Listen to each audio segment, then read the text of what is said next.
नमस्कार, मैं हूं अभिषेक नेचर क्लब से। पूरी दुनिया आज एक चीज़ पर निर्भर कर रही है, वो चीज़ है तेल, पेट्रोलियम। पेट्रोलियम एक ऐसी चीज़ है जिसके बगैर शायद हमारा समाज, तमाम अर्थव्यवस्थाएं, सब कुछ रुक जाएगा। हमारी अधिकांश गतिविधियां रुक जाएंगी अगर तेल खत्म हो गया तो, पेट्रोलियम खत्म हो गया तो। आप सभी जानते हैं कि पेट्रोलियम जो है वो असीमित नहीं है, वो सीमित है। और आने वाले समय में एक ऐसी स्थिति आनी ही आनी है जब पेट्रोलियम मैक्सिमम एक्सप्लॉइट हो चुका होगा।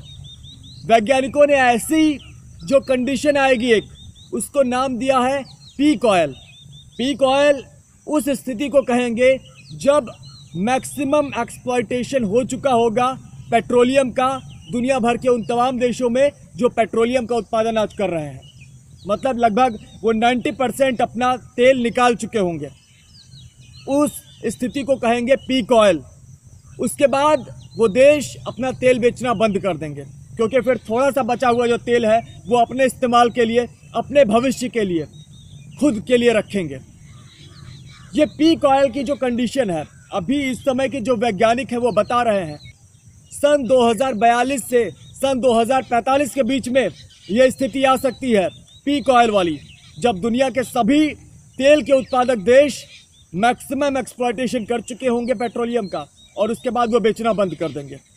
उसके बाद क्या होगा, क्या आप अंदाज़ा लगा सकते हैं? जब पेट्रोलियम हमारे लिए उपलब्ध नहीं रहेगा, हमारे पेट्रोल पंप्स में तेल नहीं रहेगा, तो हम क्या करेंगे? दुनिया थम से जाएगी। लेकिन ऐसा नहीं होगा। हम लोग पेट्रोलियम के तमाम दूसरे अल्टरनेटिव्स पर भी काम कर रहे हैं, जैसे इथेनॉल। सरकार अभी भारत में तमाम जगहों पर इथेनॉल का उत्पादन कर रही है। तमाम जगहों पर प्रयास हो रहे हैं कि हम इथेनॉल से गाड़ियां चलाएं। लेकिन इसमें भी एक बहुत बड़ी समस्या हमारे सामने आकर खड़ी हो जाएगी। जब तेल का उत्पादन लगभग खत्म हो जाएगा, हम इथेनॉल पर निर्भर हो जाएंगे। तो इथेनॉल कैसे बनेगा? इथेनॉल को बनाने के लिए हमको चाहिए विभिन्न प्रकार की फसलें। उसको उगाने के लिए हमको चाहिए बहुत ज़्यादा खेत। जितना हम लोग पेट्रोलियम यूज़ करते हैं वो बहुत बड़ी मात्रा है।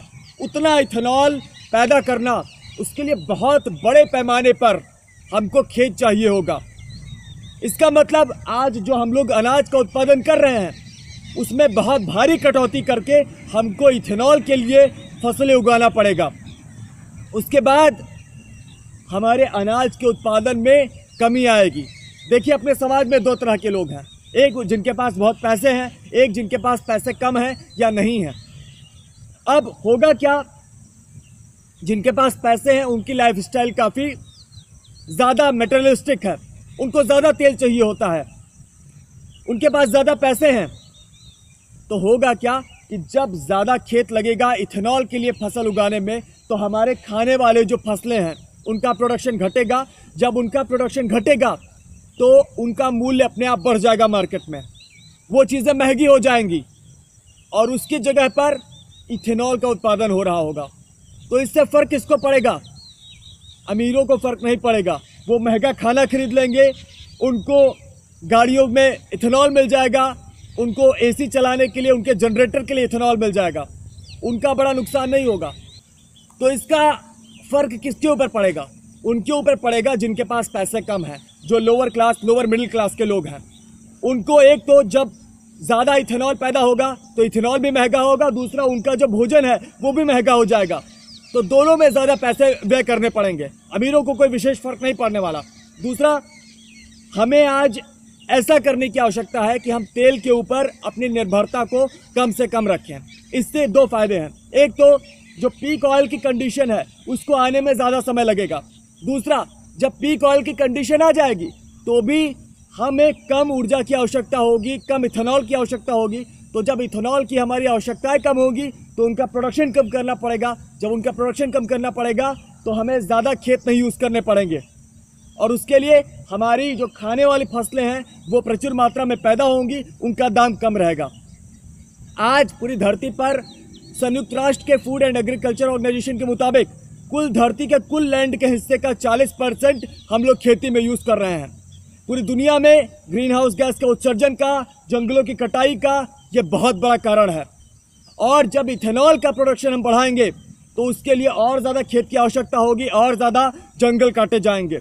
एक तो वैसे हम जलवायु और जैव विविधता के आपातकालीन दौर से गुजर रहे हैं, और जब ऐसा होगा तो ये स्थितियां और भी विकराल होती जाएंगी। तो इसलिए आज ये बहुत ज़रूरी है कि हम लोग साइकिल चलाने की आदत डालें। हम लोग ज़्यादा से ज़्यादा अपनी निर्भरता को पेट्रोलियम के ऊपर, कोयले के ऊपर से घटाएं। ऐसा अगर हम लोग करेंगे तो हम लोग अपने भविष्य को सुरक्षित कर पाएंगे, वरना हमारा जो भविष्य है वो काफ़ी अंधकारमय होगा। तो आशा है आप लोग पेट्रोलियम, इथेनॉल, इनके ऊपर अपनी निर्भरता नहीं बढ़ाएंगे। धन्यवाद।